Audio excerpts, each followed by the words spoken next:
I want to thank our sponsors, Athletic Greens, who created AG1, one of the most innovative packets of supplements, including 75 high-quality vitamins, minerals, whole food source superfoods, probiotics, and adaptogens to help you start your day right. These ingredients support your gut health, your nervous system, your immune system, your energy, recovery, focus, and aging. I personally started using Athletic Greens and love the way I feel in the morning after I drink it. And I no longer have energy crashes throughout the day. And the best part is that it's delicious. The founder of Athletic Greens created AG1 because he experienced a ton of gut health and ended up on a complicated and expensive supplement routine to recover. Right now, it's time to reclaim your health and arm your immune system with convenient daily nutrition. It's just one scoop in a cup of water every day. That's it. No need for a million different pills and supplements to look out for your health. To make it easy, Athletic Greens is going to give you a free 1-year supply of immune-supporting vitamin D and 5 free travel packs with your first purchase. All you have to do is visit athleticgreens.com/Yasmin. Again, that is athleticgreens.com/Yasmin, YASMEEN, to take ownership over your health and pick up the ultimate daily nutritional insurance. Hi, my name is Yasmin Tarehi, and this is Gateways to Awakening, where we host one-on-one conversations with leading experts in wellness, well-being, and spirituality. Today's episode is about thriving through uncertainty and creating the work you love with Tama Kieves. Tama is an honors graduate of Harvard Law School and left her law practice to write and help others create their most extraordinary lives. She's the author of This Time I Dance, Creating the Work You Love, Inspired and Unstoppable, Wildly Succeeding in Your Life's Work, and A Year Without Fear, 365 Days of Magnificence. Her most recent book is Thriving Through Uncertainty, which we all need to read right now, which is also featured in USA Today, Forbes, Oprah Radio. I'm just so excited to welcome her to the show. She is highly recommended to me from a number of people in my own network, so you could check her out at www.tamakieves.com. So Tama, welcome to the show. I'm honored to be here and excited. So Tama, to kick it off, how do we deal with and hold uncertainty, and why do you call it a superpower in your book? I think it's a superpower because most of us are, operating from our minds and our heads and trying to figure everything out. And when uncertainty happens, it just stops everything. It's that the old ways won't work anymore, and it's frustrating. But it's time to listen to that extraordinary inner voice inside you. So, I was going to read you just something really quickly that talked about it. It's from the book, and it may start off our conversation in a cool way. It says, you might feel like things are challenging at this moment in your life, but let's get this straight right now. It's not because you're failing or broken. It's because your spirit demands soaring, not coping. It's your time. That's what I mean about uncertainty being a superpower, is that we're trying to cope. We're trying to just get through life the way we've always gotten through it. It may not have been great, but it's what we knew. And these are the times when we are opening up to something amazing inside us. And so that's why uncertainty is a superpower. Oh, wow. I love that so much. I think that it seems like so many people are resigning from their work or having these kind of unexpected changes. And so the idea that that we are just coping, that we're not really fully alive and fully, embodied and living the highest version of ourselves is something a lot of us, I think, are not thinking about. So I love that so much. And in your book, you also say that finding faith and taking a vow is critical. Let's talk about that, because I think that the commitments that we make and what we tell ourselves is something that manifests in our day-to-day. So yes, that's a nice way to put that. Yes. To go back to what you were saying is that, again, most of us, when we are facing uncertainty and we're just trying to cope and we're just trying to get by, again, we're trying to do the things that we know, and we may be operating out of fear. And this is the wake up call of a lifetime to operate out of your strength, out of your love. And that's what I mean by that, taking a vow. In my own life, I talk a lot about my own crazy career transition of being an attorney and walking out of everything and wanting to be a writer with all my heart and facing so many challenges and so many fears. And your mind goes crazy. Your mind starts saying these dark stories like, you're never going to make it, you're crazy, you're too old. And that's why it's so important to decide upfront, what voice am I going to listen to inside my soul, inside my mind? What am I going to commit to? Because what I'm asking people to commit to at this point in their lives is their strength, is their love, is the superpowers inside each of us that comes from our hearts. And again, it's about soaring. It's about doing something very different. It's a paradigm shift. And for me, that was scary as hell. I mean, I can sound like, oh yes, do this now. It's like I did it as survival, because I have a brainy brain that just kept yakking at me the entire time, like, oh, sure, you're going to be a writer, you and everyone else. But it was really important to take control of my mind. And one of the things that I teach all the time is that your response to your fears, your response to your life is your life. And it's about learning how to do that. So let's actually walk through an example of this, okay? Because there's a lot of people who are facing things like getting fired from their job and not having an opportunity right away, or divorce. There's a lot of divorce during the pandemic, a lot of death. Okay, so what do you say to yourself when calamity hits? What's the sort of... Well, what I say is, oh shit, but that's the first response, right? So I guess the first thing to know, it's not that we don't feel our feelings. It's not that we're not scared. It's not that we're suddenly superhuman and we all of a sudden have it together. I think mostly what it is, it's a context shift where you're at least knowing, okay, this is an initiation. This is happening for me. It's not happening to me. There is a way through this that is going to be better than what I had before. So the first thing I would say to somebody when you're in the middle of freaking out, or you're scared, or you're out of your, it's not the time to be a superhero. It's not the time at that moment. It's the time to comfort yourself and soothe yourself and be kind to yourself, while also knowing that your fears may be lying to you. Your fears are lying to you. So so again, it's just comforting yourself or being kind to yourself, because the safer you can feel, that's when you hear a quieter voice. That's when you can hear an inner knowing. And that's what we're going to be tapping into. Your fears are lying to you. They're lying, and they're loud, and they're so convincing. Like, mine has a Harvard law degree. Mine's like making the case for why you're going to fail,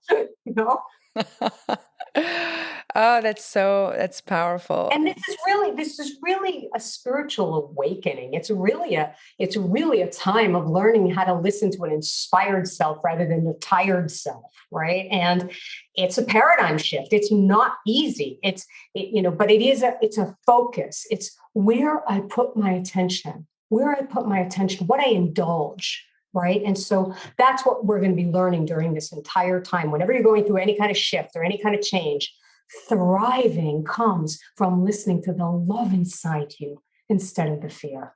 Well, so let's talk about that. Like, how do we cultivate this authentic connection to our life path and our inner voice? Like, how do we stay like true to ourselves? What's the sort of path to move towards that? I think that's a big question. I got big answers. Life's work of big answers.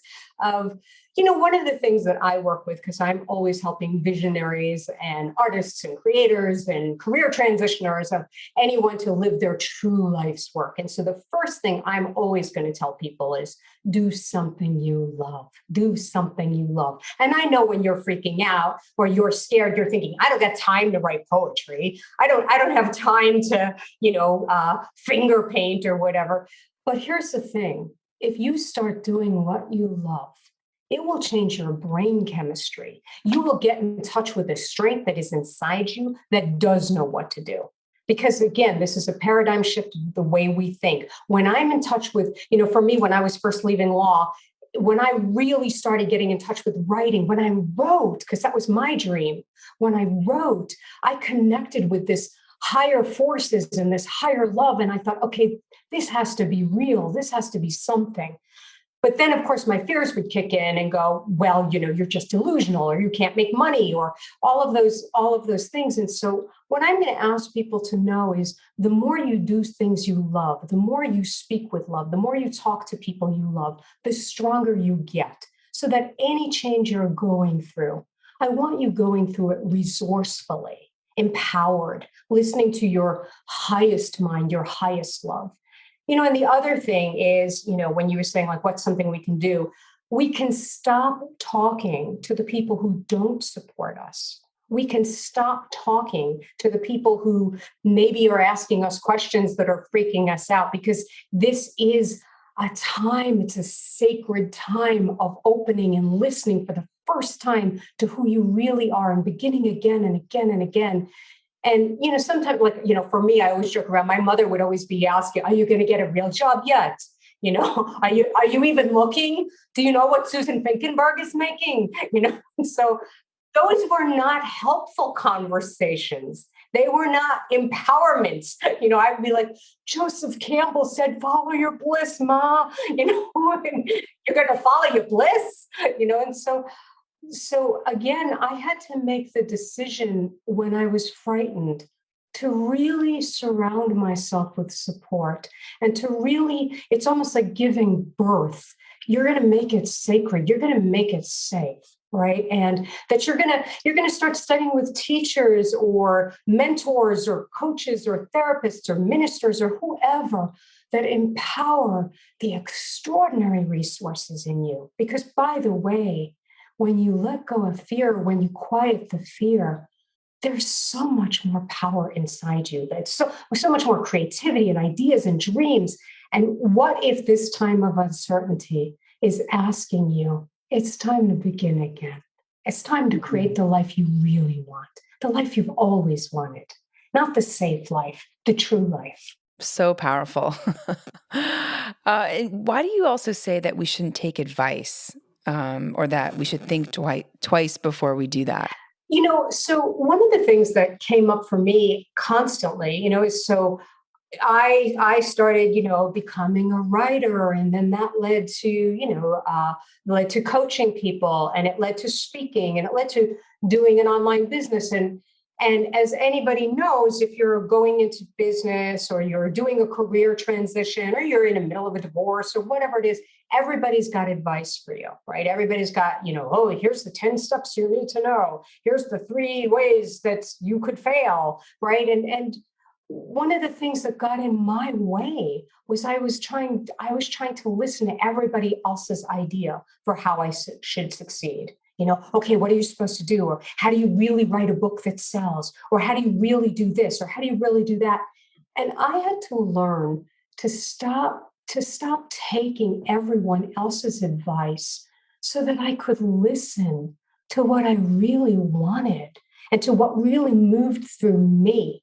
And because what I know is that if you're moved from it within, if you're excited, if you're on fire, you will move mountains. You will move in ways that nobody else can imagine. You have creative powers, but it's about using your creative powers. And so I was so busy trying to do everything right that I wasn't doing what was right for me. So I'm always asking people to, instead of taking everybody else's advice, right, is that I want to know what you know. I want to know what's moving you. I want to know what's exciting you. And again, this is a spiritual journey. This is a journey of listening to that power in you and being instructed. Why would you take the advice of an expert when you have a genius inside you? When you have genius, or you have God, or you have spirit, or whatever you want to call it. But I deeply believe, more than ever before, that everybody's got this innate genius, and we are here to move the world. We are here to shift the world by listening to what's inside us instead of what everybody else tells us. I love that inner genius, because I think a lot of people do ask others for, that what should be that inner wisdom. And so how do you cultivate that? Do you spend a lot of time by yourself? Like what do you do to sort of cultivate that inner wisdom? It's a great question. It changes rapidly. And that's the other thing, by the way, of like listening to how you get inner wisdom, that might be different for everybody, right? So like, I used to like always envy all the introverts, because it's like, oh, great. They can be alone in their rooms and light candles and listen. And what's wrong with me? So my favorite technique for me, and it's one of the techniques I really map out in Thriving Through Uncertainty, my book, and in a lot of my work, is I use a technique I call the inspired self dialogue. It's a writing technique. It's a journaling technique because I have a very active mind, as you might imagine. You may see that. I have a very active mind. It's coming up with fears and coming up with fears. And if you tell me, oh, just be quiet and just listen within, all those fears are going to be what talks to me, right? So when I do this technique, I literally write out what's scaring me or the fears or the debilitating thoughts, and I write them out. And then I allow my inspired self to answer them. I imagine the most loving voice imaginable, the highest voice of intelligence, brilliance, or maybe it's somebody who's loved me before. I imagine their voice, or I might imagine if I were talking to my best friend or child or someone I wanted the whole world for, what would I say to their fear, right? So I'll just journal that back and I just do a dialogue back and forth. It's a great way, at least for me and many of my clients, to get in touch with a wisdom that is always there, because you do have a wisdom that's always there. Here's the deal. When you're in fear, you're blocking out the genius. But it doesn't mean the genius isn't there. It doesn't mean you don't have an invincible path already. It doesn't mean you don't already have your own answers. It just means that you're listening to fear. And so that's always going to be the choice. Do I listen to the fear, or do I start listening to love? And do I make that my vow? Do I make that my focus? Because my faith is my attention. It's wherever I put my focus. And when you start listening to that, it's other shifts begin to happen, other awarenesses begin to happen, new memories, new ideas. Everybody knows the feeling of like when you're in the zone, right? And it's like all happening, and you even get the parking space and everything, right? It's that. And so again, it's going to constantly be a practice of learning your way to listen to it. And so I gave you inspired self dialogue. Somebody else might say, yeah, writing's not my thing. Walking in nature is. Talking to my best friend is, whatever it is. And also, I personally believe very much in any kind of spiritual path that supports your journey. Something that was very, very important in my own is I've taught A Course in Miracles for close to 30 years. So that's been really important to me. Wow. Where do you teach it? Because join me, baby. I'm online, honey. I'm worldwide. And I teach, and I also do a lot of in-person retreats and all kinds of great stuff, so you can always go to my website. But I do a lot of 8-week journeys online that have been so incredible, have just been really, really powerful because I use our lives as the curriculum, right? So it's less about the concepts and it's more about let's take your life, let's take whatever's going on and let's use that. Because one of the concepts in A Course in Miracles and in my book, Thriving Through Uncertainty, is that, again, your life is already working out. There's something here for you right now. Even the fears that are coming up, they're helpful in the sense that, like when I left law and I had to reinvent myself, all the fears that came up, even though they're frightening and they're difficult, it really forced me to start looking at the relationship I had with myself. And I'd been living my whole life out of fear. I'd been living my whole life out of self-criticism. And it really, I could not succeed. I could not create the work I loved and the path I loved from fear and from self-hatred and from self-criticism. It had to come from a relationship of love with myself. And so even those fears or challenges that came up, they served me because they forced me to start really shifting how I lived everything in my life.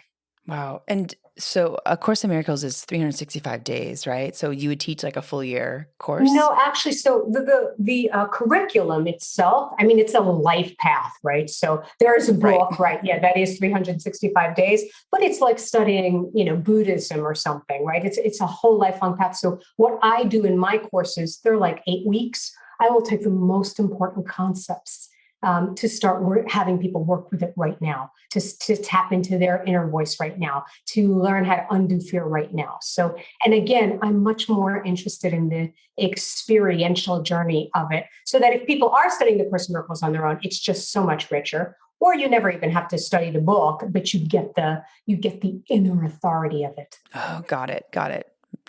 Oh, very interesting. So what about when making decisions? You talk about like the monkey mind and, over analytical kind of fear-based thoughts, but what's the importance of the heart when making decisions? I think that's everything because, again, I had learned to create safety through listening to my brain. I had been raised in a typical, society about, make intelligent choices and listen to your brain. And I had learned to ignore my heart. I had learned like the heart seemed like, oh, that's nice, or that's not safe, or those are the softer skills, but you've really got to make critical minded choices and be smart about it. And the thing that I have learned more than anything else in some ways is that your heart and your soul and your creativity is the greatest strength you will ever have. So when I'm working with clients, for instance, I meet so many people that will tell me, Tim, I can't make a decision. I just can't figure it out. I can't, I'm just so confused. And I know that when somebody's confused, they're in their heads, right? They're in their heads and they're in different competing thought systems. I want to get them in touch with their heart, with their knowing, with their love, because there's no confusion there. So the analogy I use in Thriving Through Uncertainty, for instance, is it's as though if you're on top of an ocean, you're swimming in the ocean and all the waves look alike, right? And you're trying to make a decision and every thought, every wave looks alike. But if you drop down below the surface of the ocean, everything becomes clear and quiet and distinct. And so that's the difference. It's that when we're in our heads, it's all confusing and it's all equal. I want you to be led. I want you to be led by that love inside you. And again, by that knowing inside you. And so it is an art to learn how to start listening to your heart instead of your head, because it's the smartest thing you'll ever do. And are there exercises that you guide people to kind of move their attention into their heart? Because I think when I tell people, to think from their heart or to, really get into their heart to make a decision, they're always like, what does that mean? What does that mean? Which is a very head question. And I would be that. By the way, the ironic thing about all of this, just so you know, is I was never this person, right? I would be your nightmare client asking all these questions. So I always think, oh my God, if I can learn this, anybody can. Of what it means, I think the most easiest way to do it, I think, is again, start with things you love. Start with what you love. And again, people will start going, well, I didn't even know what I love, or I don't even love anything anymore. But usually when people are saying, I don't know what I love, especially in the career context, they're asking the wrong question, because they're usually asking, what do I love that makes money? What do I love that I'm not too old for? What do I love that I don't need a degree for? Right. And so I'm not asking any of that. I'm asking, what do you love? I don't care if it makes sense. I don't care if it's, I want to walk on the beach. I want to leave it all behind. I want to just hang out with dogs now. Right. And your mind might go crazy going, oh my God, that's so unproductive. That's so dangerous. But again, if you follow the voice of the heart, it will be like a breadcrumb path. It will be one thing leads to another, leads to another, leads to another. It's like this secret path you got in life, right? So again, I would always start with, what do you love? What would be fun right now? What would be interesting right now? And by the way, I will say a caveat. Again, when I first left law, if you had said, what would be fun? What would be your passion? I didn't know. I had no idea. If you had held a gun to my head and said, what would you love to do? You could do anything.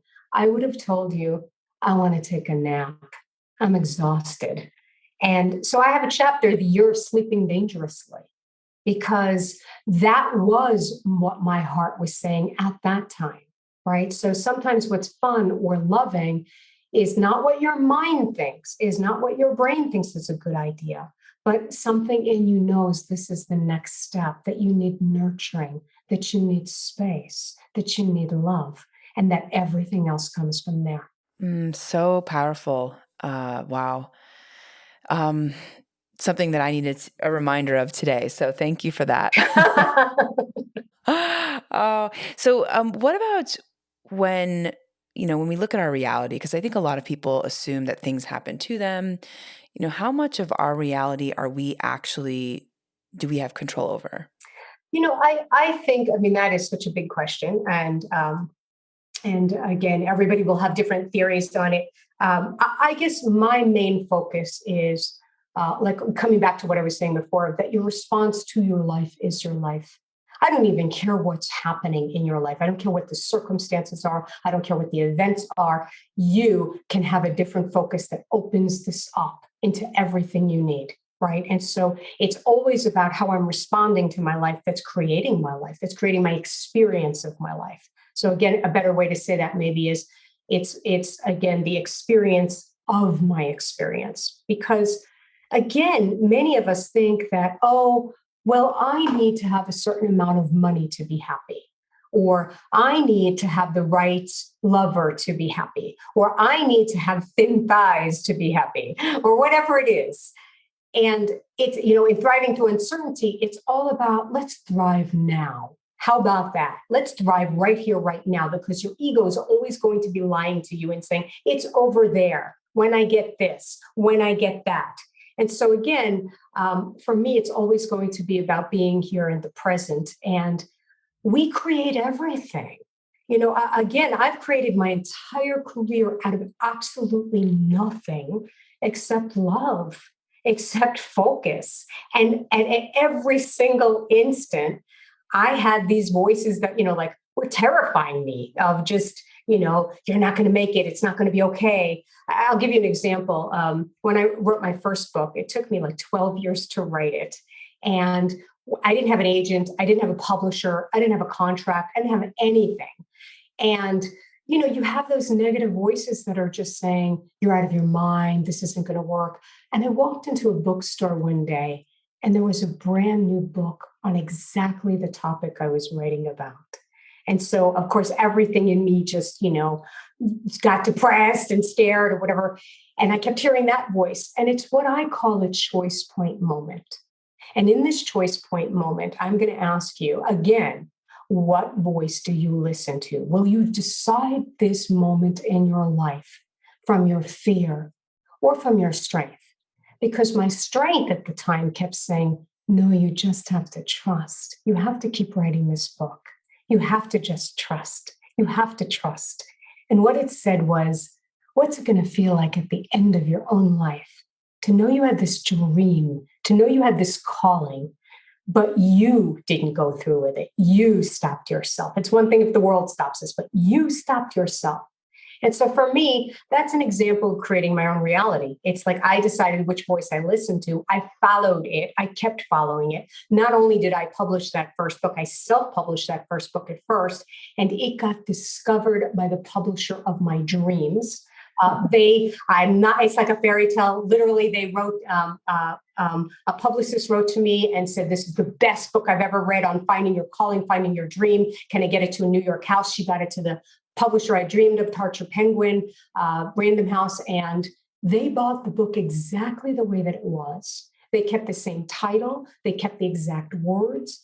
As an unknown author, I would never have started my path that way. It would never have been like that.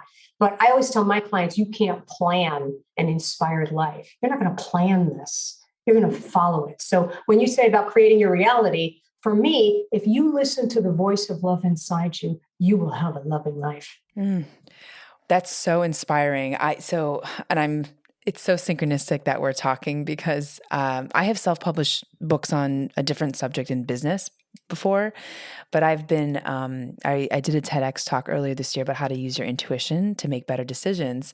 So I put together a book proposal, and now I'm sort of at this point where I'm like, should I just self-publish or should I just look for an agent? Because I know that game is quite, it's difficult.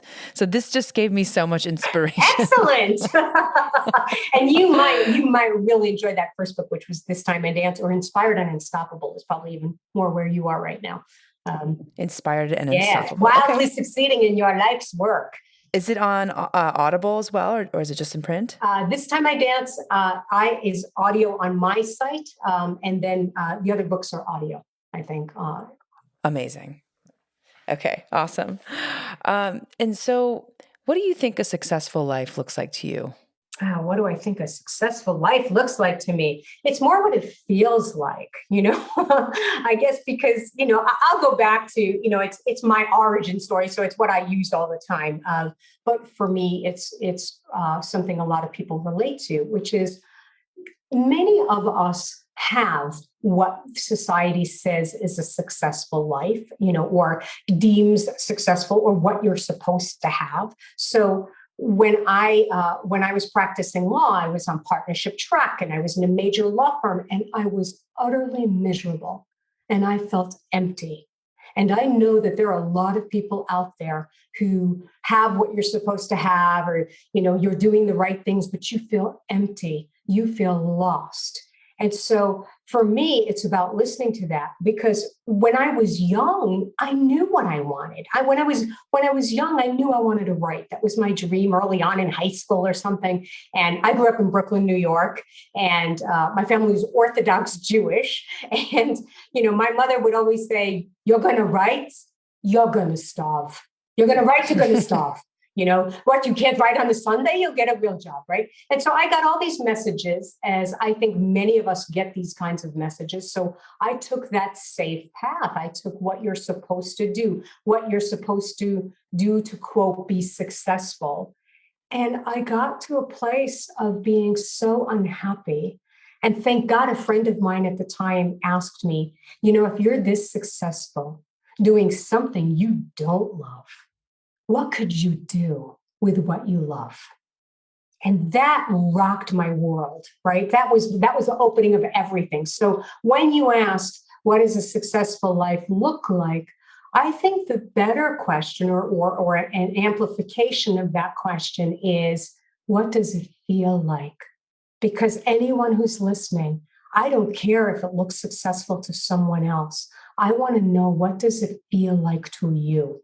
And when I define wildly successful, by the way, because, I have that book, Inspired and Unstoppable, wildly succeeding in your life's work, right? And when I define wildly successful, to me, it's the feeling of knowing that I am doing the right thing with my time on earth. I am doing the right thing for me with my time on earth. It's that feeling, it's that knowing. Right. So again, I'm going to ask everybody to think about that. And again, it doesn't mean you have to be a whole huge life transition where you have to change everything. It could be a slight adjustment. It could even be a micro adjustment of, I'm going to start asking these questions. I'm going to start really listening. I'm going to start speaking my truth, whatever it is. For me, wildly successful is, am I doing what's right for me? And if not, then let's spend every waking second, resource, anything to find out what that is and how to do it, because it's extraordinary and it's worth it. And the other thing I will say, I know I'm crazy for this topic. The other thing I will say is that for me, when I travel a lot, I speak, and I always tell my partner, if God forbid this plane goes down, you need to know I'm at peace. I'm doing what I'm meant to do. Right. And so for me, that's what a wildly successful life is. Oh, I love that so much. This is so inspiring. So What do you think, in terms of the pandemic, like, has that shifted your perception of this work? What have you sort of seen? Maybe you could share some stories of people that you've worked with. Obviously, leave off, names, but some stories of transformation. So there's a lot of questions in there. You could pick one. I'm going to say with the pandemic, actually, because first of all, I wrote Thriving Through Uncertainty right before the pandemic came out, before the pandemic, right? So, it was almost like, talk about you can't plan an inspired life, right? How are you going to ever imagine something like that? And so I think the pandemic has changed the entire axis of everything. And I think I have been doing this work for so many years, and I've been so moved and excited by helping people reach the spectacular potential in them, the gifts they have, the genius they have. It's always been exciting. But with the pandemic, it went to a whole other level because I think many of us may have been on a spiritual path or dabbling in personal growth or looking at human potential before. But with the pandemic, everything got rerouted, baby. It's almost like with the pandemic, it's like, okay, this is no longer optional. The grace period is now over. You've been studying this stuff, you've been looking at this stuff. It now be time, baby. Right. So I think so many people obviously got caught off guard and it was painful. And I'm not ever dismissing the level of pain that comes up for people. But I guess my excitement in it is knowing we were born for these times. We were born for these times. This is not an accident. And that again, when you see things that are, quote, falling apart, it's the old ways that are falling apart. Many of us were trying to hold on to lives that really didn't suit us, or really weren't our happiest, or really weren't making us feel alive, right? We were just getting through it. And so the old ways are falling apart so that we can finally listen to something else. And I know for myself, again, going back to my transition, there's no way I would have left my legal career. There is no way I would have walked out of everything without a plan, without money, without whatever. There's no way I would have done that unless I'd been in pain. People always say, oh my God, you were so courageous. But for me, it wasn't courage. It was desperation. And desperation is the beginning of a lot of good things, right? Nietzsche says that it takes chaos to give birth to a dancing star. So I think with the pandemic, we are seeing that the old ways are not sustainable and that again, we're creating a new world. We're creating a new lives. And again, I work with a lot of creative people. I work with a lot of industry leaders and business people. And for me, what's really exciting is that it's not about making it in the world. It's about remaking this world with our love and our excellence and our passion, because many of us diminish that in just terms of getting by or in terms of making an extra dollar. Right. And I'm all in favor of making money. And that's wonderful and great. I have nothing against that. I love it. And I want you doing it from love. I want you being excited. I want you using your gifts. So again, I think the pandemic took this to a whole new level. I don't think it's going away. I think that we are watching a time of transformation. We are watching so many different individuals all at once start having to do some deeper work where, again, spirituality was optional before. But now I think in order to thrive, in order to feel peace, no matter what, in order to feel on fire, no matter what, it requires an inner path, whatever that is for each person. Oh yeah. Yeah, absolutely. It's so powerful to hear that, because I think there's this unshakable aspect to our lives that we must embody and be, in order to really survive, especially the next 5, 10, 15, 20 years. I think the world's going to be so drastically different than it is today. And in some ways, my prediction is the pandemic was just a kind of a beginning of a lot of changes to come. So Mm-hmm. Yes. So what sort of things have surprised you the most on this journey? What hasn't? I have to tell you, again, just as I guess for me, like one of the things that has surprised me more than anything is that I am in this life. This was not what I set out to do. Again, I'm talking to you about spirituality or whatever. I grew up in a very practical family. I have a very practical mind. This was not what I imagined or set out to do. I always joke around on my answering machine or voicemail or whatever, it says something about, and may you reach your spectacular potential and trust your journey. And I have friends from New York that are like, what happened to you? You used to be normal. What the hell happened to you? And so one of the things I guess that has surprised me is my own path in this.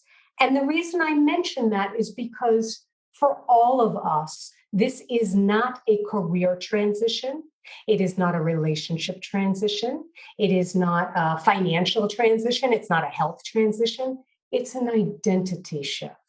We are shifting our whole identity to really step into something extraordinary, to trust at the level that I think this path demands. It transforms our identity. So, some of the, surprising things for me, there's so many things of like, my story of, receiving that email out of the blue that changed my whole life, right? But I will tell you, there's so many things at times I doubted right before that happened. I'd received some other offer from a very famous author, actually, and she had offered to get my book to her agent and, open doors. And something in me didn't feel right. And I remember thinking, who the hell are you to not feel right? This is an opportunity. You say yes, and so it was so terrifying, again, to listen to yourself instead of what you think you should do. And I eventually said no. I talked my partner's head off about it. We talked for hours and hours and hours. And I eventually said, I don't know why this doesn't feel right. I do want to major in New York publisher, but for some reason, this doesn't feel right. And then like 2 weeks later, I got this other email out of the blue. And he saw it first and he was terrified, like, oh my God, now we're going to have to talk again. And so, but this time it was like, bam, right away. So when you say things that surprise me, I think it's just the thing of that we really don't even know ourselves, that we really don't even know what's right. In A Course in Miracles, it says that I do not perceive my own best interests. I do not perceive my own best interests. And so sometimes, again, it's our brains that are trying to plan our whole lives, figure it out, what's safe, what makes sense, what other people have done that have succeeded. And this is, again, going to be a path of shelving that and saying, I don't know, but I'm going to listen and I'm going to receive. And by the way, I am never, ever, ever against getting input from other people or listening to other people and getting all kinds of thoughts or advice, just as long as it doesn't get in the way of you listening to you. Right. So again, we might work with a coach or a therapist or whoever, but if they're doing their jobs, they're getting you, to your real voice, to your real genius. And again, in terms of surprise, it keeps shifting. I had no idea in a million years, I had no idea that this is what my path would look like. I had no idea that I'd be doing online programs, right? And people around the world would be joining me. Yasmin and I were talking right before. I couldn't even turn on my microphone. It's like I'm the least techie person on the planet, and it's like, I have no idea, of what's possible, and neither does anybody else. And so it's, again, staying true to what you believe you want, but opening up to something even greater, something. And that greater, by the way, might be smaller. It might be that I don't want to do anything. I want to garden. I want to be with my grandchild. Again, one of the things about this path is that we don't look at the circumstances. This is good. This is bad. This is big. This is small. We look at, how does it feel to you? Does it move you? Does this feel good to you? So there's been a gazillion surprises. I'm still surprised. Wow. Oh, you're so inspiring. I feel like I just feel inspired to go create more and be a more authentic version of Yasmin. Amen. Because we need her. We need her. There's only one Yasmin. There's only one Tama. There's only one John. There's only one who's ever listening. And again, every one of us has more strength than we know, but we're listening to everybody else. So who do you admire, and what are some maybe people, books that have inspired you on this path, and why? It's funny because I get asked that all the time in different interviews, and I have finally decided that I'm going to tell the truth, because I always thought, oh, well, you should have the politically correct answer of, I admire this person, that person. And there are phenomenal authors out there. But to be honest with you, I think the things that have moved me, first of all, for me, my work with A Course in Miracles has been the thing that has been life-changing for me. And I hate that book, by the way, just so we're clear. Like when I first looked at that book, it looks religious to me. It sounded whatever and yet the authority within it just rocked my world. And teaching it the way that I teach it more experientially made it become more real. But to be honest with you, the things that have really, really influenced me most was writing my own books. Because in writing my own books, I wrote the books that I could not find. I'm a voracious reader, and when I'm scared, I want to read everything, see everything. And I could never find people who told me, yeah, but what do you do when you're freaking out? Or what does that feel like? All the self-help books or even the spiritual books always sounded like, yes. And then I shifted into my quantum energy, and I knew immediately what was to be, or something like that. Or I'd always feel like, oh my God, I'm like failing self-help now. Like that's how pathetic I am. Oh my God, there's no hope for me. And so I wrote my books for two reasons. I wrote them because I wanted to write something raw and honest about what is it like to be when you're freaking out and you're committed to this path, and you're committed and you're going to do something. And I also wrote it because, like I said, we all have this inner excellence and this inner wisdom. And I needed to answer myself. I needed to, I feel like if I can convince myself in my books, I can talk to anybody, and I can stand with this for the rest of my life. Because if I can answer it for me and I know this worked, I'll stand behind it. So I needed to write those books, that really shifted my mind, because I think a lot of us, again, we get into these things where we hear truths like, be in the present or listen to love instead of fear. But like you said, what does that actually mean? And so I wanted to tell the actual stories that people identify with and that they really feel. I mean, that's a comment I get more than anything else is like, oh my God, Tom, oh my God, I thought I was crazy. And I read your book and I so identify. That's so amazing to me because I was writing every one of my books to save me and to heal me. And again, when we were talking before about like, what's your definition of success?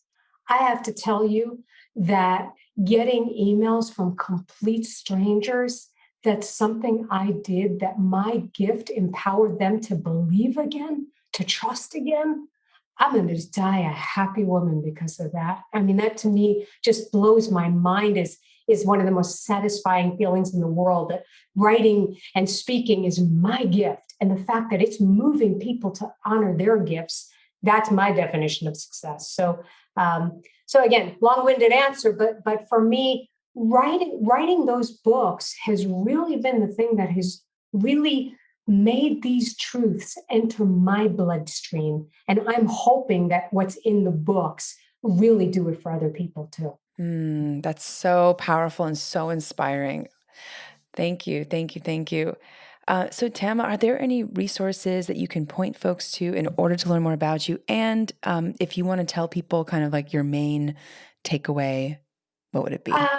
Well, first I will tell you, I think it's really, really important to get support because you'll get inspired, you'll get excited, you'll be ignited, and then you will forget all of this. It's like that bill will hit, right? It's like, oh my God, yes, I'm extraordinary. This woman, Tama Kieves, said it, I'm extraordinary. And then, you're going to get your insurance bill, or your mother's going to call, or your wife's going to ask you, you're doing what now? And all of this is going to go out the window, right? So I want you to commit to yourself to getting support in some way. Of course, I would love to be that support, but whatever that is for you, if you are interested in joining me, obviously at tamakieves.com, I have 3 days of free coaching that you could get as a resource to just start listening to yourself right now. There are 3 free video days that really help you to start listening to that inner voice. I have all kinds of free resources on the website, tamakieves.com. Also on social media, I'm on Instagram and Facebook and everything. Now TikTok, all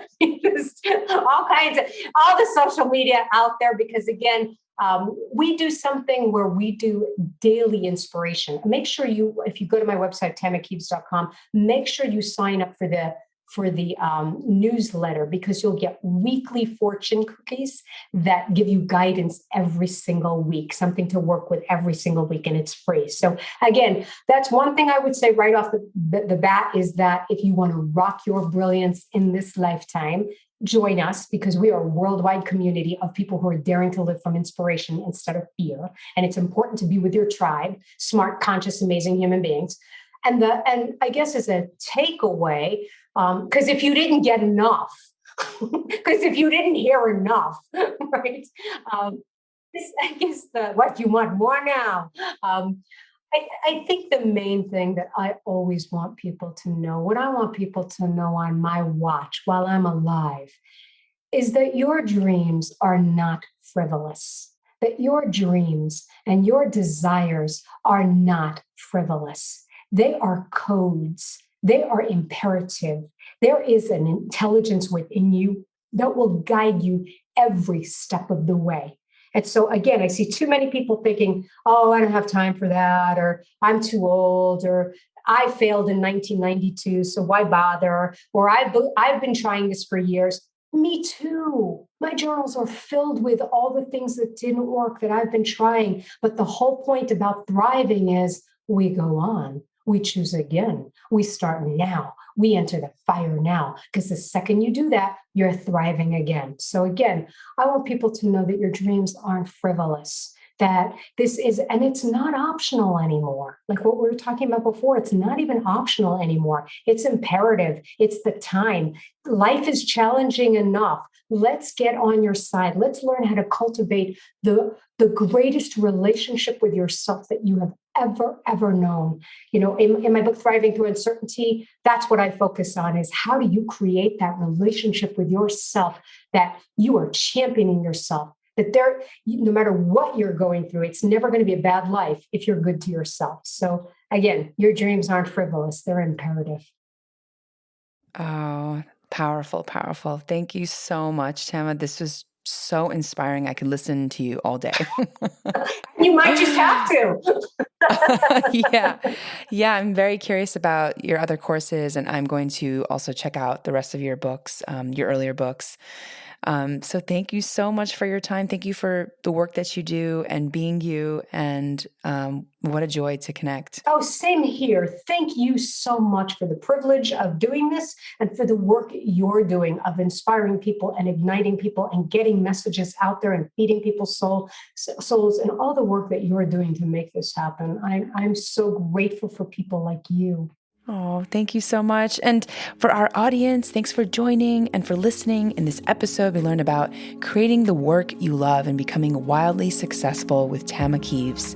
And you can tune in to Gateways to Awakening, where we host one-on-one conversations with leading experts in wellness, well-being, and spirituality. Thanks again.